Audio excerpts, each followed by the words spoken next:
Wa inna Yunusa, dan sesungguhnya Nabi Yunus itu pasti laminal mursalin. Nah, la itu adalah lam taukid, dibaca tanpa mad.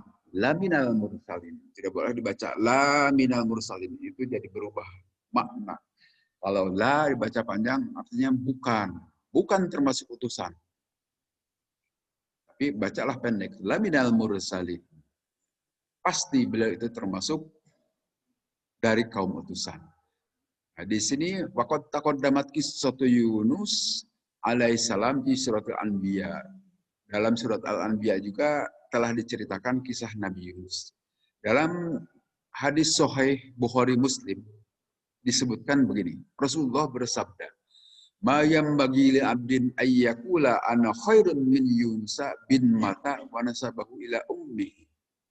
Tidaklah boleh mengatakan bagi seseorang hamba berkata, saya lebih baik dari Yunus bin Mata. Bapaknya itu Mata. Wa nasabahu, dan menasabkan, menghubungkan keturunan Nabi Yunus ila ummihi, kepada ibunya.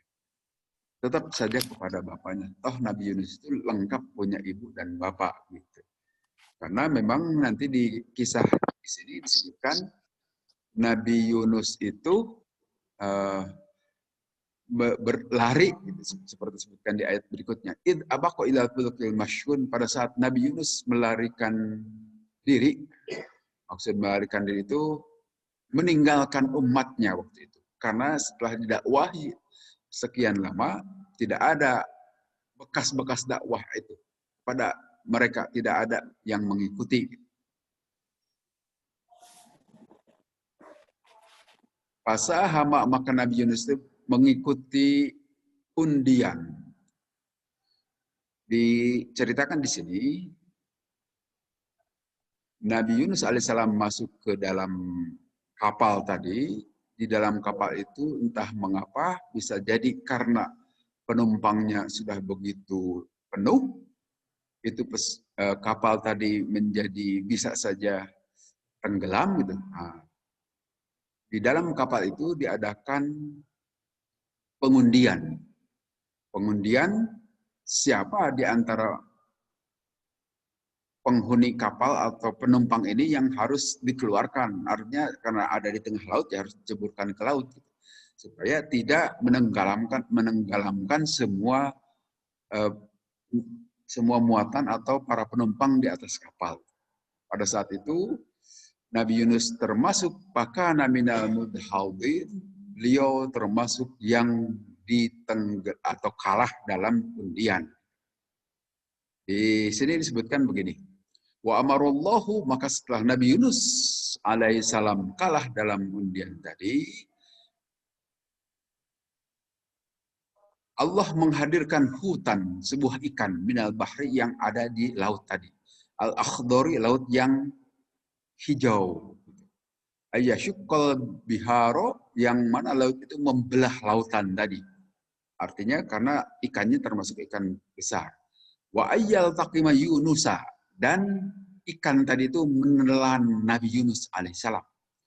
Fala yashhimu lahu lahman, tetapi itu ikan yang menelan Nabi Yunus itu tadi tidak menggigit, tidak mencabik-cabik Nabi Yunus sehingga menjadi tercabik-cabik dagingnya, itu tidak begitu. Wala yaksiru lahu adman, dan tidak juga memecahkan tulang Nabi Yunus alaihissalam. Faja'a dzalikal hutu wal Yunus. Nah, maka kemudian ikan itu menelan Nabi Yunus alaihissalam masuk ke dalam tubuhnya. Faltaqamahu al-hutu, maka menelanlah itu ikan terhadap Nabi Yunus, wa dhahaba bihi fatoba bihi, dan kemudian ikan itu pergi berenang di laut itu, fatoba bihi, kemudian ikan itu berkeliling-keliling di lautan itu. Walamastaqarra, maka pada saat Nabi Yunus sudah menetap di batnil huti, di perut ikan tadi, hasaba, maka menduga, mengira Nabi Yunus itu annahu, sesungguhnya beliau itu qad mata, telah meninggal di dalam perut ikan. Sumaharroka, kemudian beliau itu menggerakkan ra'sahu, kepala beliau, digerak-gerakkan kepala beliau itu, warijlaihi, dan juga dua kaki beliau itu digerak-gerakkan, watrofihi, dan juga semua bagian tubuhnya itu, dan maka beliau itu sadar, wah hayyun, masih hidup. Ternyata masih hidup. Waqoma, maka saat itu Nabi Yunus berdiri, yusolli, sholat beliau itu, di batnil huti, di dalam perut ikan. Wakana, dan ada beliau itu min jumlati du'aihi, dari doa-doa yang dipanjatkan kepada Allah pada saat beliau di dalam perut ikan itu, ucapan begini, ya Rabbi, wahai Tuhanku, ittakhadhu laka masjidan, aku telah menjadikan ini perut ikan bagimu sebagai sebuah masjid, tempat sujud. Di maudhi'in, di satu tempat, lam yablughu, yang belum pernah seseorang bisa mendapatinya, menjadikan masjid ini perut ikan, minan nasi, dari manusia-manusia. Wakhtalafu, dan berbeda pendapat para ulama tafsir, fi miqdari ma labisa fi batnil huti, berapa lama tinggalnya Nabi Yunus di dalam perut ikan tadi. Ada yang mengatakan salah satu ayamin, sekitar 3 hari 3 malam Nabi Yunus di dalam perut ikan. Itu menurut Imam Qatadah. Tetapi ada juga yang menyebutkan Jumatan selama 1 Jum'ah, berarti sepekan. 7 hari, ada juga yang mengatakan begitu. Itu menurut Imam Ja'far Shadiq. Kalau menurut Abu Malik, itu mengatakan beliau itu tinggal di dalam perut ikan itu 40 hari. 40 malam. Kemudian menurut Imam Syi'bi disebutkan bahwa beliau itu ditelan ikan itu pada waktu duha dan keluar lagi sorenya. Berarti itu hanya sehari saja. Itu menurut pendapat para ahli tafsir berbeda-beda karena memang Al-Quran tidak menyebutkan berapa lama. Hanya di sini Allah mengatakan palaulah annahum kana minal musabbihin, kalaulah bukan karena itu Nabi Yunus alaihissalam sebagai orang-orang yang suka bertasbih, memahasusikan Allah, artinya beribadah, rajin ibadah kepada Allah, lala bisa fi batnihi ila yaumi yub'atsun. Pasti beliau itu akan tinggal di dalam perut ikan itu sampai hari kiamat. Sehingga di sini disebutkan laula ma taqaddama lahu minal amali birroho, kalaulah Nabi Yunus itu tidak termasuk orang yang suka rajin beramal, beribadah kepada Allah pada waktu-waktu beliau dalam keadaan senggang gembira gitu, maka pada saat keadaan sedang terdesak, sedang dalam keadaan kesusahan, tidak akan ditolong Allah. Sebagai satu pelajaran bagi kita, tetaplah kita dekat dengan Allah dalam setiap keadaan. Pada saat kita sedang bersenang-senang, saat kita sedang keadaan gembira, jangan lupa tetap ibadah kepada Allah. Supaya pada saat kita dalam kesulitan, Allah juga mau memperhatikan kita. Maka kata Ibnu Abbas dalam sebuah hadis sebutkan begini, ta'arrab ilallahi fil rohoi yu'ribka bisyiddah. Kenalilah Allah pada saat engkau dalam keadaan waktu senggang, waktu gembira, waktu tidak kesusahan, maka pasti Allah akan mengenalimu, akan tidak melupakanmu pada saat engkau dalam kesulitan. Artinya istiqomahlah dalam taqarrub kepada Allah itu, jangan kita rajin melaksanakan ibadah, mendekati Allah saat-saat kita sedang tidak ada kesusahan. Saat dalam keadaan senang begitu. Nah, supaya pada saat kita dalam kesusahan, kita juga dengan gampang memperoleh pertolongan Allah. Kita tidak malu memohon pertolongan Allah pada saat kita sedang dalam kesulitan. Dengan kata lain, istiqomahlah dalam beribadah, dalam taqarrub kepada Allah. Seperti yang disebutkan di sini. Karena Nabi Yunus itu seorang yang biasa berdekat-dekat dengan Allah, maka saat dalam kesulitan Allah juga dekat dengan beliau. Sehingga dikatakan oleh Allah, Allah beri pertolongan, segera dikeluarkan dari perut ikan. Apa sebab? Falaula annahu kana minal musabbihin. Begitu kata Allah. Di ayat lain di surat Al-Anbiya disebutkan begini.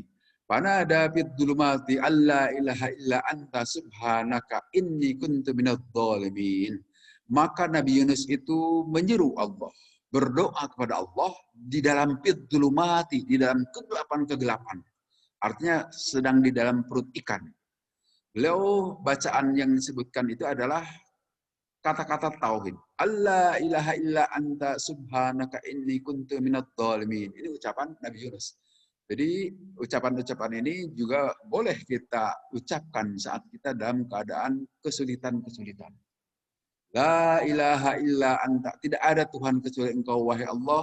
Subhanaka, maha suci Engkau. Ini sesungguhnya aku ini. Kuntu, yakni aku ini. Minadh dhalimin, termasuk orang-orang yang dolim. Menganiaya diri sendiri. Kalau Nabi Yunus tadi itu melarikan diri dari tanggung jawab. Kan? Diminta berdakwah, menyampaikan risalah Allah, ternyata tidak tahan. Akhirnya ditinggalkan itu umatnya. Nah, beliau mengakui dirinya sebagai orang zalim pada saat itu. Ini bacaan la ilaha illa anta subhanaka inni kuntu minadh dhalimin. Kemudian disebutkan dalam sebuah hadis Rasulullah SAW. Anna Yunusa, sesungguhnya Nabi Yunus itu, an-nabiyyu adalah Nabi Allah Sallallahu Alaihi Wasallam. Hina bada lahu, pada saat jelas nampak kepada beliau, ayat beliau memohon kepada Allah bihadil kalimati, dengan kalimat tadi. Itu la ilaha illa anta subhanaka inni kuntu minadh dhalimin. Beliau mengucapkan kata-kata ini dalam kesulitan tadi.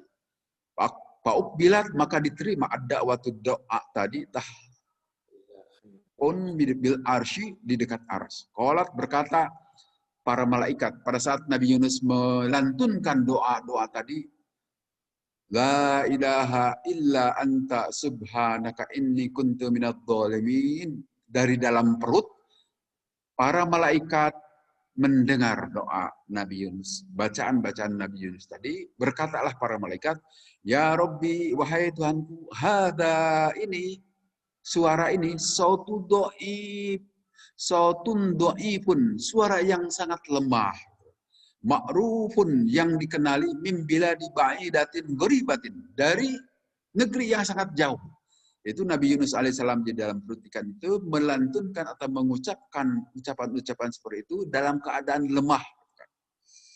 Beliau terkurung di dalam perut ikan, tetapi selalu dibacakan. Tetapi suara doa Nabi Yunus alaihissalam itu terdengar para malaikat. Direspon seperti itu oleh para malaikat. Pakola, maka saat itu para malaikat bertanya kepada Allah, bukankah itu suara yang sangat lemah yang dikenal dari negeri jauh, ya wahai Allah? Pakola, maka Allah menjawab, amma ta'rifuna dzalik, apakah kalian tahu suara siapakah itu? Qalu, menjawab para malaikat, ya Rabbi, wahai Tuhanku, waman huwa, tentu saja kami tidak mengetahui, wahai Tuhanku, waman huwa, siapakah gerangan itu yang melantunkan atau mengucapkan ucapan-ucapan doa itu. Qala, menjawab Allah, abdi, itu hambaku, Yunus, itu Yunus alaihissalam. Qalu, kemudian para malaikat berkata, abaduka Yunus alladzi lam yazal yarfa'u lahu amalun mutaqabbalun wa da'watun mustajabatun. Apakah itu hambamu Yunus, yang mana Yunus itu adalah seorang hamba yang selalu doanya itu diterima dan amalnya itu selalu diterima. Juga doanya itu akan selalu diijabah, wahai Allah. Qalu, kemudian berkata lagi para malaikat, ya Rabbi, awala tarhamu maka yasnau fi rohoi patunajjihi minal bala. Wahai Tuhanku, apakah engkau itu akan memberikan rahmat, akan mencurahkan rahmat itu kepada orang yang dia itu melaksanakan perbuatan baik, melaksanakan ibadah dalam keadaan waktu-waktu senggang, kemudian engkau akan menyelamatkan dia pada saat sedang dapat cobaan. Kan engkau akan menyelamatkan orang yang tetap menjaga ibadahnya, istiqomah dalam ibadah, sehingga dalam keadaan punya bala, dalam keadaan punya cobaan juga engkau akan menolongnya. Qala menjawab Allah, bala tentu saja. Fa'amaro maka memerintahkan Allah al-huta ke ikan besar tadi, patarohahu bil aro. Maka ikan besar tadi memuntahkan Nabi Yunus alaihissalam di sebuah tempat bil aroi, tempat yang tandus. Aro itu artinya tempat pantai yang tidak ada pohon-pohonan di situ. Di sebagian ahli tafsir mengatakan itu tempatnya di negeri Yaman, daerah Yaman. Nah, di sini disebutkan di Ardil Yamani, di negeri Yaman, sebagian ahli tafsir. Tapi ada juga yang mengatakan itu adalah di daerah Palestina. Yang keterjadian ini adalah di Laut Tengah. Laut Tengah itu Laut Mediterania. Kalau sekarang Laut Tengah itu antara Turki, Yunani, kemudian Palestina juga di situ. Itu Laut Tengah. Tetapi kalau di Laut Yaman berarti di Teluk Arab gitu. Nah, pada saat itu kan terusan Suez itu belum nyambung. Jadi ikan itu mungkin bisa berkeliling dulu benua Afrika itu baru ke Teluk Arab atau sebaliknya. Wallahu alam itu bagaimana. Tetapi ini penjelasan dari para ahli tafsir ada kemungkinan di dua tempat katanya.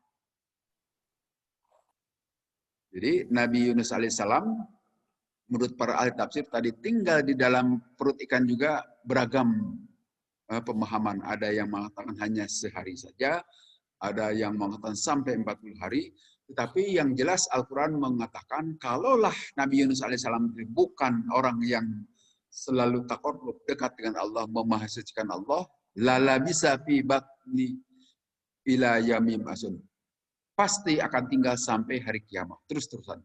Tapi ibadah itulah berdekat-dekat diri kepada Allah, itu yang akan menyebabkan turunnya pertolongan Allah. Kira itu juga pelajaran bagi kita semua. Kemudian disebutkan di sana, Nabi Yunus alaihissalam tadi dimuntahkan oleh ikan itu di negeri atau di tempat yang tandus, maka Allah menumbuhkan pohon-pohon atau tumbuh-tumbuhan ayaktin tadi. Yaktin itu pohon-pohonan yang merambat. Ada yang mengatakan itu labu. Nah, dari situ Nabi Yunus tidak terlalu kepanasan karena pada saat beliau dimuntahkan oleh ikan itu dalam keadaan sakit. Wajar saja sakit. Di dalam perut ikan terbatas untuk bernapas juga mungkin gitu ya. Dan dia pasti tidak nyaman di dalam perut itu dalam keadaan basah-basah. Dan ya oksigen atau napas juga terbatas. Maka pada saat keluar dari perut ikan itu beliau dalam keadaan sakit. Kemudian dalam ayat berikutnya wa arsalnahu ila mi'ati alfin aw yazidu.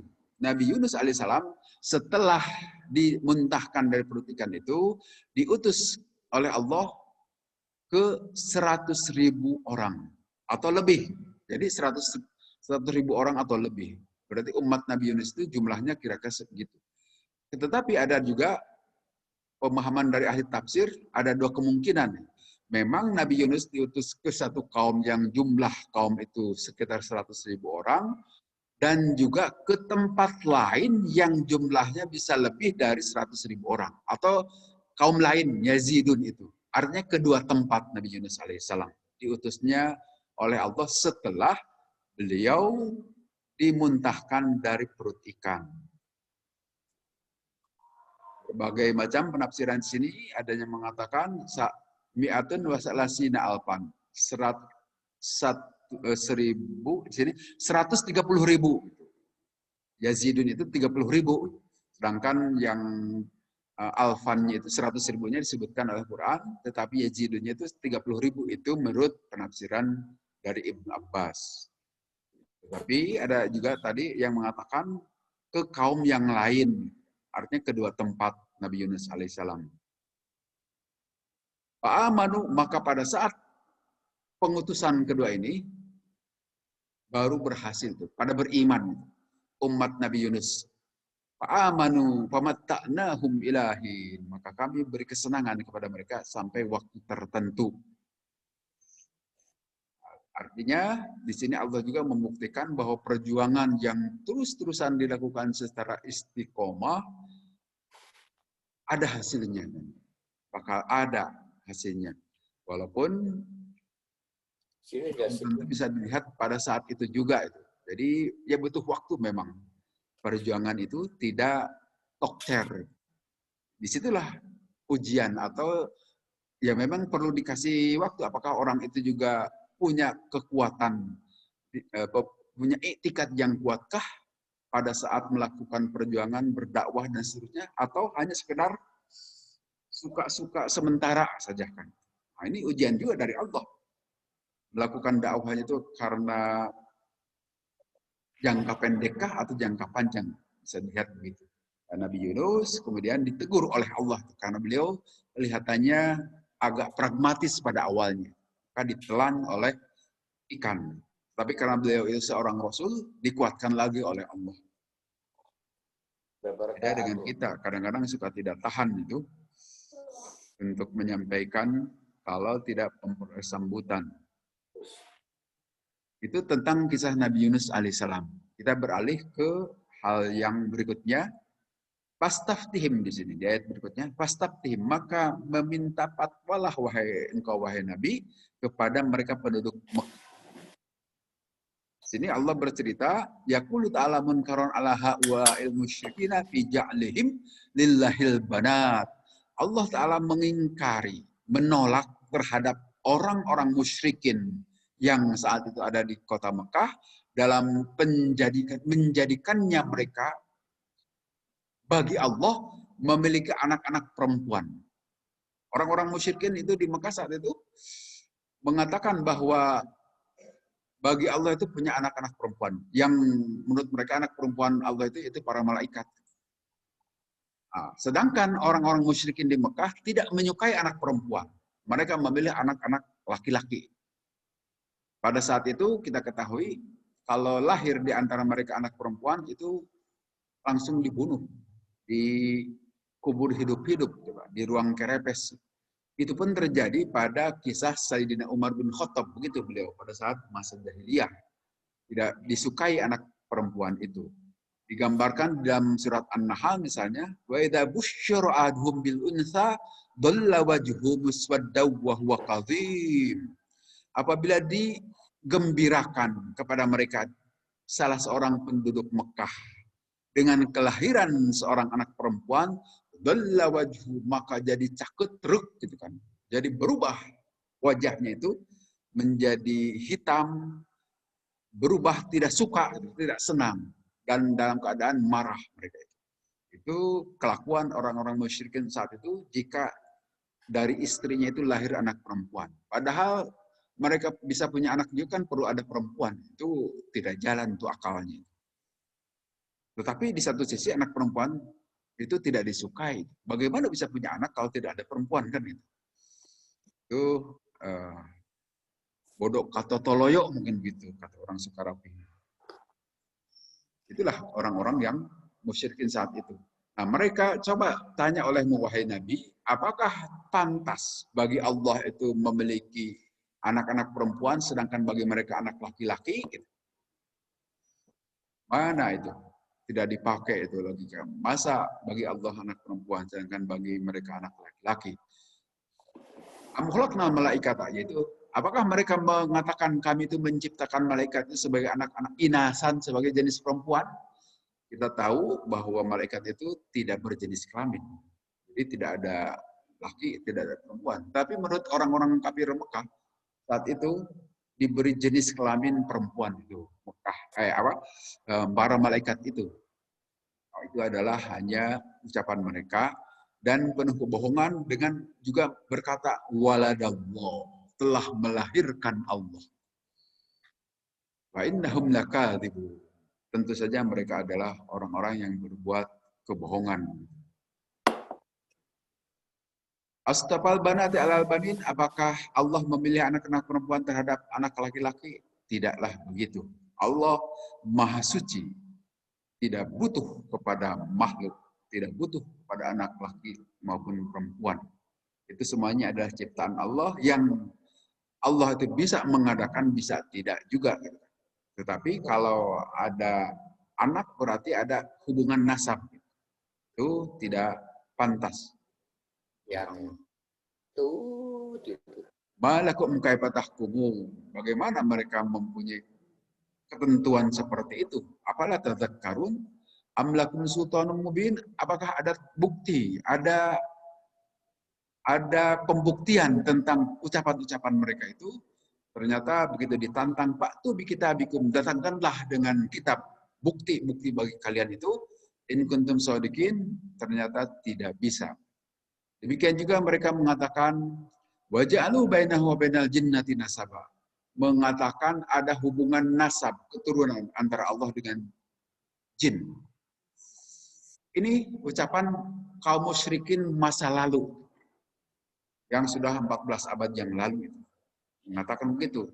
Tuhan itu berketurunan, Tuhan itu punya hubungan nasab dengan makhluk-makhluk yang ada di sini. Nah, karena saat itu masih lebih mendingan orang-orang musyrikin menyatakannya dengan jin, dengan malaikat. Tapi kok manusia sekarang kan mengatakannya dengan manusia yang nampak juga itu. Tuhan punya anak dan sebagainya. Maka jawaban ayat ini subhanallah, maha suci Allah. Amma yasifun, dari apa-apa yang mereka sifatkan. Nah, kata-kata subhanallah itu arti subhanallah itu dari sabaha. Sabaha itu artinya berenang. Berenang itu artinya ngangkleng di satu tempat sehingga itu bumi, matahari dan benda-benda angkasa di dalam Al-Quran suka menggunakan kata-kata kullun fi falaki yasbahun. Masing-masing itu benda-benda angkasa, langit, matahari, bintang, bumi, bulan dan sebagainya, masing-masing ngangkleng berenang. Artinya berenang ya berjalan sendiri. Nah, di sini juga Allah menggunakan kata-kata subhana itu dari kata berenang itu, artinya menjauh, ngangkleng gitu kan. Dia beredar di dalam orbitnya kalau untuk benda-benda. Begitu juga untuk kata renang dalam bahasa Arab saat ini itu menggunakan tasbih juga, sabbaha juga. Renang. Nah, tapi kalau itu digunakan untuk Allah, maksudnya Allah mah jauh dari sifat kekurangan yang biasa diucapkan, disifatkan oleh orang-orang musyrik terhadap Allah. Sehingga kita juga suka mengatakan subhanallah. Nah, itu ucapan subhanallah itu untuk menyatakan bahwa Allah jauh dari segala sifat kekurangan. Jadi kalau kita suka bereaksi dengan ucapan misalnya subhanallah, kapan itu kita ucapkan itu? Itu adalah pada saat jika ada sesuatu yang tidak pantas dinisbatkan kepada Allah, ucapkanlah subhanallah. Misalnya seperti bulan ini kan anak Tuhan lahir. Nah, itu kita ucapkan subhanallah. Maha suci Allah dari punya anak. Itu ucapan kita itu. Untuk menyatakan kemahasucian, kejauhan Allah dari segala sifat yang disifatkan tidak pantas kepada Allah. Reaksi kita adalah subhanallah. Ini seperti dalam ayat Quran ini juga kan. Allah disifati dengan sifat-sifat segala yang tidak pantas bagi Allah. Memiliki anak perempuan, ada hubungan nasab dengan jin. Maka di ayat berikutnya Allah mengatakan subhanallah amma yasifun. Maha suci Allah dari segala apa yang orang-orang musyrikin sifatkan. Itulah reaksi kita. Subhanallah. Jadi kalau ada sesuatu keadaan yang itu adalah tidak mungkin dan tidak pantas disifatkan kepada Allah, reaksi kita subhanallah. Atau ada sesuatu yang sangat dahsyat yang tidak mungkin makhluk melakukannya kecuali hanya Allah, nah itu juga subhanallah. Nah kalau ini dari surat Al-Isra kan, subhanalladzi asra bi 'abdihi lailan minal masjidil haram. Itu cerita tentang Isra Mi'raj. Kan makhluk tidak mungkin itu melakukan Isra Mi'raj, maka hanya Allah yang mungkin melakukan mengisra dan memi'rajkan Nabi sallallahu alaihi wasallam. Itu juga karena kemahaagungan Allah. Jadi dua keadaan gitu yang saya. Kemudian kita lanjut ke kumpulan ayat berikutnya. Mangga. Aduh, tidak jelas, Bu. Gimana? Astagfirullah. Oh,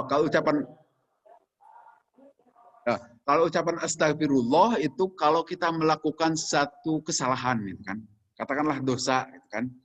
Dosa kepada Allah, maka segeralah ucapkan astagfirullah. Itu artinya memohon ampun kepada Allah. Jadi kalau misalnya begini, kita melewati satu tempat, kemudian terbersit dalam pikiran kita itu, loh kok ada makhluk Allah seperti begitu? Nah, itu artinya kan seolah-olah kita menyalahkan Allah. Nah, kadang-kadang itu perasaan itu muncul, maka segeralah astagfirullah. Ucapkan astagfirullah. Memohon ampun dengan ucapan atau dengan komentar kita terhadap keadaan kekurangan tadi. Toh itu juga makhluk Allah. Segeralah memohon ampun. Nah, dengan ucapan astagfirullah, langsung insya Allah Allah mengampuni. Jadi ucapan astagfirullah itu saat kita melakukan satu kesalahan saja. Ada kira-kira menurut kita dosa.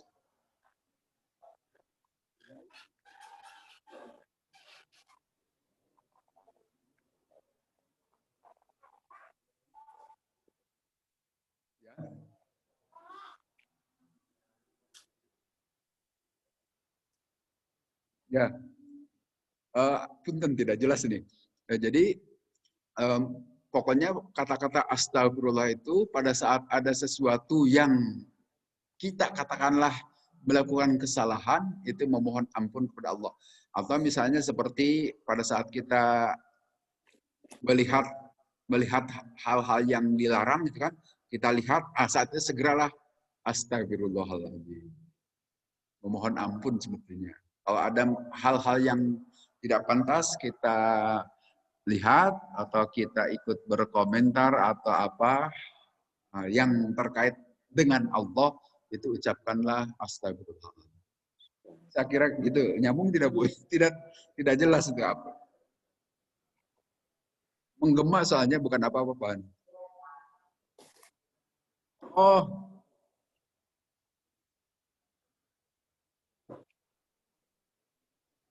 Oh ya, itu tergantung. Tergantung kalau sampai sampah berhamburan, sampai memenuhi jalan, kalau kita merasa bersalah, kita tidak mengampankannya itu, bisa mengucapkan astagfirullahaladzim.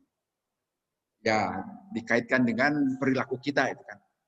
Kita merasa bersalah, waduh salah saya kenapa sampah dibiarkan misalnya, sehingga tercecer kemana-mana dan tidak pantas, kita memohon ampun kepada Allah. Ya Allah, salah saya tidak membersihkan, mengamankan sampah. Saya kira bisa itu mengucapkan. Itu saya kira. Kemudian kita lanjut ke rangkaian ayat berikutnya. Fa'innakum wa ma ta'buduna ma antum 'alaihi bifatinin. Di sini Allah berkata kepada orang-orang musyrikin, ma yanqadu limaqalikum wa ma antum 'alaihi minadh dhalalati wal ibadati al batilah illa man huwa adallu minkum mimman dzuriya lin-nar. Tidaklah bisa diselamatkan terhadap kata-kata kalian itu, wahai orang-orang musyrik. Wa ma antum 'alaihi minadh dhalalah, dan tidaklah kalian itu terhadap itu dari memperoleh kesesatan dan ibadah atau perilaku ibadah yang salah. Kecuali orang itu bisa lebih sesat kalau mengikuti engkau kalian. Ma'antum alaihi bifatinin. Tidak juga kalian bisa menyesatkan kepada orang yang sudah Allah beri petunjuk kepada Nabi dalam hal ini. Nabi sudah jelas-jelas memperoleh petunjuk, dan engkau bisa saja menyesatkan kepada orang yang memang orang itu calon penghuni neraka jahim. Itu ayat yang di sini. Kemudian di ayat berikutnya itu para malaikat, wa ma minna illa lahu maqamun ma'lum, dan tidaklah dari kami semua itu kecuali sudah ada makom. Makom itu tempat kedudukan. Nah, ini memperjelas di sini istilah makom itu adalah posisi kedudukan itu. Yang sudah jadi bahasa kita itu jadi makam. makam di kita itu ya kuburan kan ya. Padahal maksud Al-Quran itu makom itu bukan kuburan. Di bahasa kita aja dirubah jadi kuburan. Makom itu ya tempat kedudukan. Nah, di sini seperti dikatakan oleh para malaikat, tidaklah ada bagi kami para malaikat itu kecuali sudah ada makom yang diketahui. Artinya dalam istilah kita mungkin tugas pokok dan fungsi masing-masing para malaikat itu sudah punya tugas masing-masing para malaikat itu. Artinya tidak saja digelarkan oleh Allah tanpa tujuan. Sudah bertujuan. Tidak ada main-main atau coba-coba dalam menciptakan makhluknya Allah itu. Semuanya dengan tujuan yang jelas. Wa inna lanahnu sofun, dan kami semua itu adalah bersap-sap. Kata para malaikat. Bergelombang-gelombang, berbaris-baris. Kita mengetahui di langit itu ada yang disebut dengan Baitul Ma'mur. Baitul Ma'mur itu sama dengan Baitullah atau Ka'bah kalau untuk di bumi. Itu tempat tawafnya para malaikat di langit. Yang terus-terusan para malaikat itu tawafnya itu secara bersap-sap, bergelombang-gelombang. Kemudian juga dikatakan di sini wa inna nahnal musabbihun, dan sesungguhnya kami ini juga yang memahasucikan Allah. Bertasbih terus, memahasucikan, menjauhkan Allah dari sifat-sifat yang tidak pantas, dari segala sifat kekurangan. Nah, dalam sebuah hadis dari Nabi SAW disebutkan begini, ma minas sama'id dunya maudhi'un illa alaihi malakun sajidun aw qa'imun. Tidaklah dari langit dunia itu satu tempat, kecuali di langit dunia itu ada malaikat yang bersujud atau yang berdiri tegak. Selalu saja para malaikat itu ada di setiap lapisan langit. Begitu kata Rasulullah SAW. Sehingga ini memperkuat wa ma binna illa lahu maqamum ma'lum, dan tidaklah ada di antara kami itu kecuali ada makom yang sudah tertentu, yang sudah dikenali. Artinya para malaikat jelas-jelas sudah punya tugas dan fungsi masing-masing. Kemudian wa inna lanahnu musabbihun, kami juga yang bertasbih. Mengucapkan atau memahsucikan Allah dari seluruh sifat-sifat kekurangan. Di ayat berikutnya wa in kanu la yaqulun law anna indana dzikram minal awwalin lakunna ibadallahil mukhlasin. Itu kata orang-orang musyrikin. Mengapakah tidak diturunkan kepada kami sejak dahulu-dahulu gitu kan. Dari generasi pertama itu kitab suci. Kalaulah ada dari generasi pertama kitab suci, maka kami yakin sekarang ini menjadi hamba-hamba Allah yang mukhlasin, yang baik. Itu kata-kata orang yang berdegong gitu kan, Pak. Jadi dia menyalahkan generasi awal. Padahal kalau kita lihat generasi awal di orang Mekah saat itu sudah pernah didatangi Nabi Ismail alaihissalam. Sudah pernah diajarkan ketauhidan.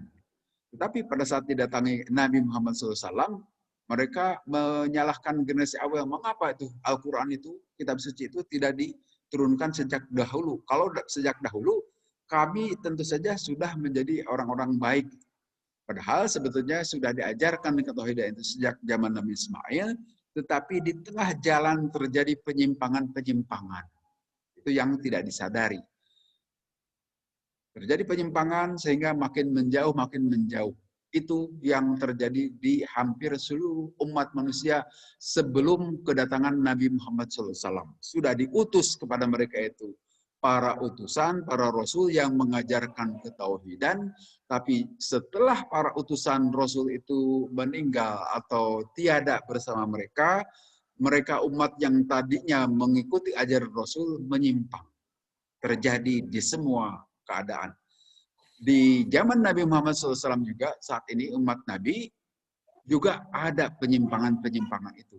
Tetapi karena ini dijamin sebagai ajaran terakhir sampai hari kiamat, keaslian ajaran Nabi tetap terpelihara walaupun di sana-sini ada penyimpangan-penyimpangan. Kita perhatikan kalau ajaran Nabi Isa alaihissalam langsung menyimpang. Tidak ada yang meluruskan lagi kan. Ajaran Nabi Musa juga begitu. Tuh, di sisa-sisanya di orang-orang Yahudi sudah menyimpang jauh. Tidak ada yang meluruskan. Di Nabi Muhammad SAW juga sebetulnya ada yang nyimpang-nyimpang. Itu berbagai macam aliran. Tetapi keaslian Quran terjamin terus sampai hari ini masih ada. Al-Quran yang asli. Beda dengan Taurat asli sudah tidak ada, Injil asli sudah tidak ada. Tetapi Al-Quran walaupun ada yang menyimpang berbagai macam aliran, keasliannya tetap terpelihara sampai saat ini. Artinya ajaran tauhid monoteisme itu terpelihara sampai saat ini. Sedangkan di ajaran para nabi sebelumnya sudah hilang unsur monoteisme, ketauhidannya itu. Sudah berubah menjadi politeis. Dari berbagai macam ragam ajaran. Nah, di sini yang suka menyalahkan itu orang-orang yang nunjuk masa lalu, tetapi sesungguhnya mereka itu hanya beralasan saja, kan? Tetap dalam rangka menolak kedatangan Nabi SAW saat itu. Maka baru bihi pasapaya alamun. Mereka mengupuri, mengingkari terhadap Al-Quran yang dibawa oleh Nabi SAW, maka mereka akan mengetahui bagaimana kesudahannya nanti. Ya, tentu semuanya sekarang sudah mengetahui kalau penduduk Mekah itu bagaimana penolakan mereka terhadap Nabi di alam kubur. Kemudian di rangkaian ayat berikutnya, waqad sabaqat kalimatuna libadinal mursali. Sungguh telah berlalu kalimah kami kepada hamba-hamba kami yang diutus. Jaminan dari Allah, innahum lahumul munsurun. Pasti mereka itu akan memperoleh pertolongan dari Allah. Seperti dalam surat Ghafir misalnya sebutkan begini. Inna lanansuru rusulana walladzina amanu fil hayatid dunya wa yawma yaqumul ashhad. Sesungguhnya kami Allah yang Maha Agung lanansuru pasti akan menolong rusulana kepada utusan-utusan kami walladzina amanu dan juga kepada orang-orang yang beriman bil hayatid dunya di dalam kehidupan dunia. Wa yauma yaqumul ashhad dan pada hari berdirinya tegak saksi-saksi. Jadi sudah menjadi janji Allah, pertolongan itu akan turun kepada para utusan. Tetapi pengertian akan turun itu artinya sebelumnya juga akan ada cobaan-cobaan, akan ada ujian-ujian, akan ada kekalahan-kekalahan. Tetapi kemudian Allah memberi pertolongan. Artinya perjuangan itu jangan karena kita sebagai katakanlah berjuang di jalan Allah akan selalu menang, belum tentu. Akan selalu dalam kejayaan, belum tentu. Akan memperoleh itu fluktuasi, bisa menang, bisa kalah, tetapi ujung-ujungnya kemenangan. Itu jaminan dari Allah. Jaminan akan ada pertolongan dari Allah. Lihat perjuangan Nabi SAW, beliau juga memang pada saat perang Badar pertama menang, tapi perang berikutnya kalah. Demikian juga satu waktu dihianati juga oleh orang-orang Yahudi. Padahal sudah ada perjanjian, dihianati juga oleh orang-orang munafik misalnya. Jadi dialektika kehidupan itu begitu. Jangan karena kita memperjuangkan atau berdakwah di jalan Allah harus selalu dalam keadaan kejayaan, akan selalu menang. Tidak, sengaja itu. Itu juga muji kepada kita sejauh mana keistiqomahan melakukan perjuangan itu. Tetapi kata Allah janji, lanansuru rusulana. Pasti kami akan memberikan pertolongan kepada utusan-utusan kami. Walladzina amanu dan juga orang-orang beriman fil hayatid dunya dalam kehidupan dunia. Ini sangat jelas ayat Quran. Perhatikanlah sejarah kehidupan. Selalu berfluktuasi. Tapi nanti akan turun pertolongan Allah kepada orang-orang yang beriman. Kemudian wa inna junnana lahumul ghalibun. Dan sesungguhnya tentara kami itu bagi mereka tentu termasuk yang akan menang. Watawalla anhum berpalinglah dari mereka sampai waktu tertentu. Nah, seperti itu mereka itu biasa apa bi'adzabina yasta'jilun, apakah terhadap siksaan kami mereka meminta supaya segera datang. istijal, atau kalau dalam bulan Ramadan itu seakar kata dengan takjil. Takjil itu penyegeraan, gitu kan. Nah di sini juga sama. Ya takjilun, mereka ingin segera takjil itu, siksa itu. Maka faida nazala bisahatim basa asabahul mundarin. Apabila siksa itu sudah turun di halaman mereka. Nah, kita perhatikan dalam kehidupan juga di sini disebutkan oleh Allah, maka jadi buruklah subuh mereka. Artinya kadang-kadang atau sering sekali kalau belajar dari sejarah para rasul sebelumnya seperti Nabi Hud, nabi-nabi yang lain, siksaan itu suka turun, azab dari Allah itu menjelang-jelang subuh, pagi gitu. Kejadian kemarin waktu longsor di daerah mana itu pagi juga itu Pak. Pukul 6 itu yang longsor, baru saja itu ada beritanya itu.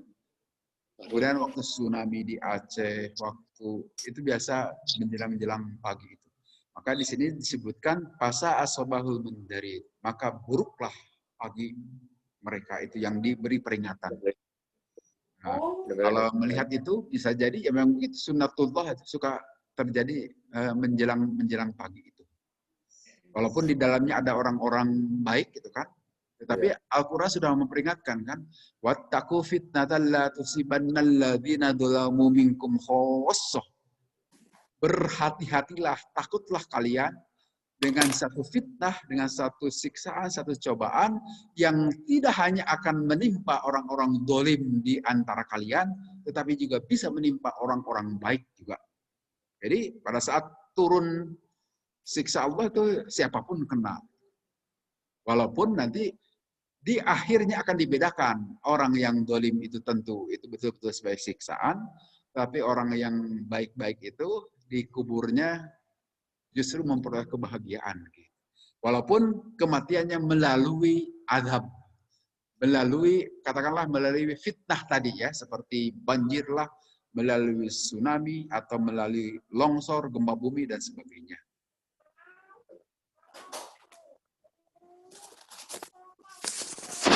Ayat terakhir, Subhana rabbika rabbil izzati amma yasifun wa salamun alal mursalin walhamdulillahi rabbil alamin. Maha suci Tuhanmu yang Tuhan yang pemilik kemahaperkasaan dari segala apa yang mereka sifatkan. Nah, jadi sekali lagi ini ucapan subhanallah itu ucapkan pada saat kita menyatakan Allah itu jauh dari segala sifat kekurangan. Ini sudah diucapkan juga oleh seorang dai misalnya kalau untuk mengakhiri ceramahnya itu dengan ucapan Subhana rabbika rabbil izzati amma yasifun wa salamun alal mursalin walhamdulillah. Atau akhir dari doa. Cuma kadang-kadang suka salah itu. Orang mengucapkannya itu, Pak. Suka mengucapkan subhanaka rabbika. Ah, itu salah itu. Tidak boleh subhanaka. Coba perhatikan, kalau ada yang mengucapkan itu dan kita kenal, kasih tahu, jangan begitu, itu mengubah ayat Quran. Gitu. Merusak ayat Quran. Kalau mengucapkannya, subhanaka rabbika. Bukan subhanaka, tapi subhana rabbika. Itu yang betul. Insya Allah kalau mengerti ilmu nahu itu tidak akan salah. Karena tidak mungkin. Subhanaka rabbika, tidak mungkin. Salah secara gramatika juga ucapan itu. Apalagi secara makna. Jadi, ucapkanlah, saya ulang-ulang nih, supaya kalau ada yang sering tuh dalam setelah ceramah, setelah pidato, seorang ustadz sekalipun masih suka salah itu, mengucapkan itu. Subhanaka rabb, mungkin lupa, bisa jadi lupa itu Pak. Bukan sengaja, saya kira begitu. Tapi bagi kita ini, karena ini ayat Al-Quran, jangan sampai salah kalimatnya. Subhana rabbika rabbil izzati amma yasifun wa salamun alal mursalin walhamdulillah. Maha suci Tuhanmu yang Tuhan pemilik kemahaperkasaan dan dari segala sifat yang mereka sifatkan. Dan keselamatan bagi para utusan dan seluruh puji itu hanyalah milik Allah. Tuhan seru sekalian alam. Ini biasa diucapkan di akhir-akhir